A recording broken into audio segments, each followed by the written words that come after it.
ini ada 4 poin sebenarnya yang ditawarkan. Ada 9 poin. Berapa lama proses penggantian frame patah? 21 hari kerja. Ya, 21 hari kerja. Yang saya nggak akan percaya di sini karena birokrasi di sini itu kita tahu sendiri lah, bermasalah semua. Ya. Jika ada frame akan diganti, apakah nomor frame menggunakan nomor yang sama? Ya, tentu harus. Tapi ya oke lah. Jadi saya nggak menyudutkan sales Honda di sini karena mereka cari kerja itu mata pencaharian mereka. Saya nggak menyudutkan siapapun yang bekerja di dealer Honda. Jadi saya di sini cuma pingin mereact situasi yang sekarang. Kenapa menurut saya cukup kacau, menurut saya kacau kasus soal ini. Kemudian ada lagi postingan yang beredar soal dari kementerian bahwa Kemendak ya, Kementerian Perdagangan, bahwa Honda dipanggil, Honda Motor dipanggil untuk menjelaskan soal kasus ESAF. Ini ya, ini kasus kayak gini menurut saya ini baru di Indonesia. Karena untuk pertama kalinya Pak Brian nggak punya respon yang tepat untuk membendung permasalahan yang dikeluarkan. Saya mau bahas soal 15 tahun lalu, sekarang tahun 2023, 12 tahun lalu ketika Nissan March pertama kali keluar di Indonesia juga dia mengklaim bahwa ini kasusnya soal klaim Nissan March itu bahan bakarnya 1 liter 28 km. Kemudian ada orang Indonesia yang beli, ternyata bensinnya cuma 1 liter 12 kilo. Tetap reasonable untuk mobil 1300 cc. Saya bilang tetap reasonable waktu itu juga. Dan owner ini menuntut ke Nissan soal klaim palsu. Ini berita sempat muncul 12 tahun lalu. Coba dicari. Tapi Nissan malah nuntut orang tersebut ke pengadilan.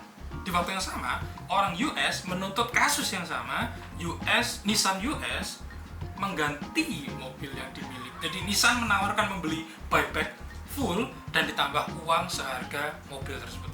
Nah, pemerintah Indonesia cenderung tidak mau melakukan hal ini karena ya uang. Karena uang, apapun menurut saya semua di Indonesia itu uang melebihi apapun. Ya, citramu dan lain sebagainya. Kalau kamu perusahaan besar, ya caranya jangan kehilangan duit, jangan kehilangan uang. Ya, jadi menurut saya ya ini yang cukup bermasalah. Dan banyak sih menurut saya akhirnya saya nemu fenomena lucu gitu. Orang mengambil kesempatan ekonomis dari sini. Ada jasa yang monggo bos, yang takut rangkanya keropos, kita epoksi, kita cat lagi. Sebenarnya bagus. Saya nggak ngerti, bisa tolong dijelaskan kembali.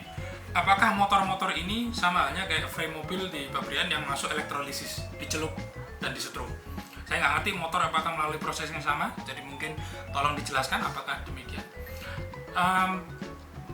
Banyak orang yang ingin ambil keuntungan dari sini dan menurut saya sah-sah aja, ini ekonomi bebas, free market. Tapi menurut saya akhirnya menimbulkan hal-hal yang sedikit toksik di pasaran sih, di media sosial sih. Sedikit-sedikit bahas keropos, sedikit-sedikit bahas keropos, termasuk stand STUNT akrobat dari Suzuki. Saya lupa dealer mana, tapi ini jelas beredar di media sosial. Beliau majang motornya nggak pakai bodi, cuman frame sama mesin. Menurut saya itu respon yang cukup luar biasa karena jarang pabrikan motor mau melakukan hal seperti itu kecuali di konsep. Yang kasihan juga minusnya atau downside dari kasus ini adalah saya punya teman, dia ini punya rental motor dia punya sekitar 30 unit kalau nggak salah, mayoritas di motornya Honda, beberapa unit baru dia Yamaha NMAX semua. Ketika kasus ESAF ini blow up, rental dia sepi karena nggak ada yang mau minjam motor Honda. Kesimpulan, ya satu, saya bilang kasus Honda ESAF nggak separah realitanya. Oke, mungkin beberapa orang mengalami kerugian dan saya turut berduka cita karena mereka mengalami kerugian tersebut dan harus beli rangka baru. Ya kan, tetap solusi paling gampang adalah dilas kemudian dijual. Kedua, saya cukup menyesalkan respon Honda yang sedemikian, tapi perlu kita pahami respon Honda di sini cukup mediocre dan sebenarnya in long term, ya. Karena saya percaya kasus ini nggak akan muncul di permukaan lebih lama, mungkin cuman ya paling lama sampai tahun depan lah.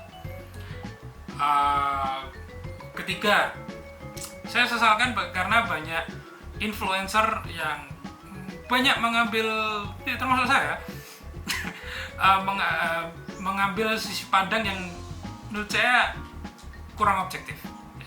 Jadi ya menurut saya di situ.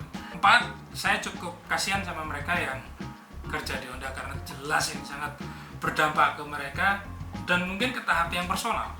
Karena ini pekerjaan mereka, ini mata pencarian mereka dan saya berani jamin ada salah satu dari mereka yang mungkin sakit hati ketika hal ini dibahas, terutama oleh rekan koleganya untuk dijadikan bercandaan di antara keluarga atau saudara. Kelima, secara nggak langsung hal ini mempengaruhi after sales Honda karena akhirnya banyak orang nggak mau beli motor bekas Honda dan akhirnya harganya anjlok. Dan saya rasa kasus ini juga sama apa yang kita alami, ini sama dengan fenomena yang terjadi di US sekarang.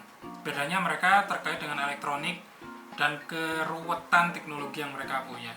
Jadi pasar mobil di US pun juga anjlok mobil-mobil barunya dan banyak orang beralih ke mobil-mobil tahun 2007 sampai tahun 2013-an. Tapi itu beda kasus tapi serupa. Saya rasa cuma itu sih. Ya karena ini niatnya video reaksi singkat tapi ternyata banyak sekali yang ingin saya omongin. Dan mungkin tentu saya banyak kelewatan banyak hal soal apa yang harusnya saya bahas di sini. Cuman sudut pandang yang saya ingin ambil adalah saya ingin keluar dari kasus ini. Saya ingin sedikit parabolik dari luar. Saya ingin menarik diri dari fenomena ini dan saya ingin lihat dari luar separah apa sih. Dan sebenarnya kalau kita tarik luar sebenarnya nggak parah-parah banget. Saya banyak hal yang harusnya nggak keluar di media sosial keluar soal kasus ESAF Gate atau Frame Gate ini. Mungkin saya rasa itu aja, terlalu panjang videonya sudah, dan ya terima kasih udah mau nonton. Ya semoga YouTube-nya rapi lagi kayak dulu. Mungkin itu aja.